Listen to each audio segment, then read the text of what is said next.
I'm Lauren Vitale. On this episode of Lauren in the Kitchen, I'm going to show you how to make an Italian tuna and rice salad. We call it insalata di riso. It's so delicious, an absolute must for spring and summer. We practically live off of it.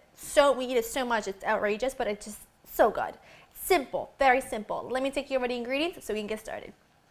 You're going to need some arborio rice, any kind of rice you prefer. Some Italian canned tuna packed in olive oil. I'll talk about this in a minute. You're going to need some Italian green olives pitted and chopped, some corn, tomatoes, a little bit of lemon, hard-boiled eggs, salt and pepper, and good quality extra virgin olive oil. So, this salad is a salad based on rice and tuna, and you can just add whatever you want to it. My family, my nonna, my grandmother, my mother, this is what we use. These are the ingredients we put in it. We never substitute anything else. We never add anything else. This is just what we put in it. It's just incredible. And it's funny because if I make this and I eat it, I just feel like I'm home. It's a very humbling dish. It's very simple. It's inexpensive. And I do not at all apologize about using canned tuna because I love canned tuna. I absolutely love it. I eat it very regularly, except I like to get the kind that's the Italian brand. Any kind of Italian brand canned tuna that's canned, but with olive oil. I don't like it with sunflower oil. I don't like it packed in water. I do like it packed in water if I'm going to make a tuna salad with mayo, but that's very, very rare. I usually always buy this kind. Okay, let's get started. The first thing you want to do is get some little pan with some water, bring that up to a boil. And now what I'm going to do, this is our arborio rice. This is the kind that you make risotto out of. It's very, very starchy, but I personally like this consistency of this rice, but you can use whatever you want, just like all the ingredients here. You can just substitute whatever you want. But what I'm going to do is I'm going to rinse this because I want to get rid of some of the starch because I don't want it to become so creamy. I want it to be fluffy. So I'm going to go over to the sink, rinse this, and then I'll talk about the next step. To my boiling water, I'm going to just season it with a little bit of salt, very important.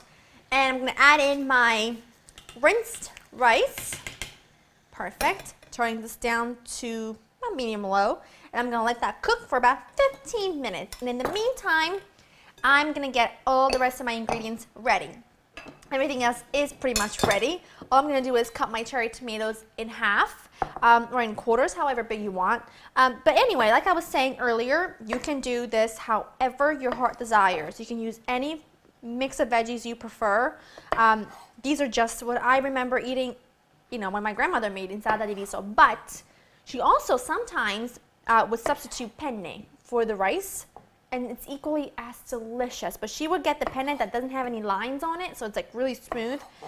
It's making my mouth water because that's how good it is. And it's easy, it's simple, you can make a big batch of it. I mean, tonight, for example, it's just my husband and I for dinner. But I'm going to make the whole thing, and that way I can have it in the fridge for a couple days, and it can feed us for lunch, or, if one of us is getting home late from work, the other one can just snack on some leftover salad.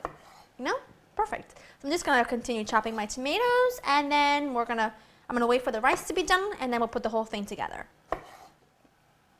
My rice is fully cooked and it's absorbed all the water. It's perfect. So, in this bowl we have the tomatoes that I chopped. I'm going to put in corn. I'm using canned corn, and I know this is going to sound really funny because I try to use everything as fresh as possible. But corn is one of those ingredients that I just love so much canned. It's ridiculous. And my grandmother always uses canned corn in her rice salad, so I always have just because she always has. So, I'm a creature of habit. What can I say? I'm going to just season this with some salt and pepper. Not too much salt because you've got the salty olives. You've got your rice that you've seasoned with salt. The tuna can be a little bit salty. No, you don't need to go crazy.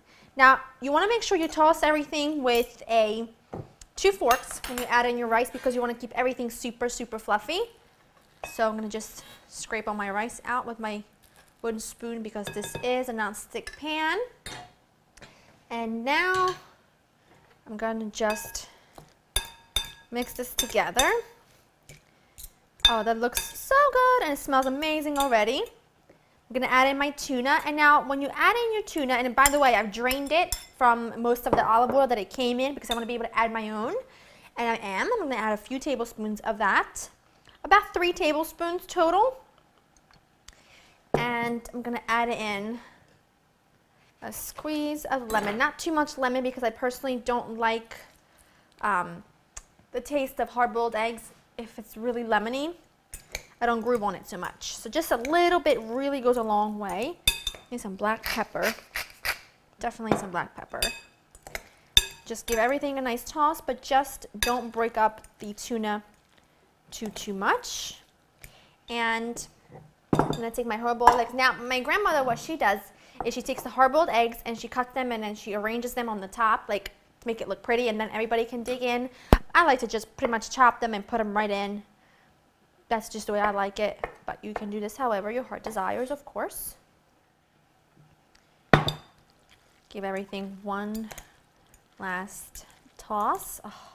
Now, I'm going to give this a try now, but I have to be honest and say that this tastes 1,000 times better once it's had some time to chill in the fridge. It's delicious.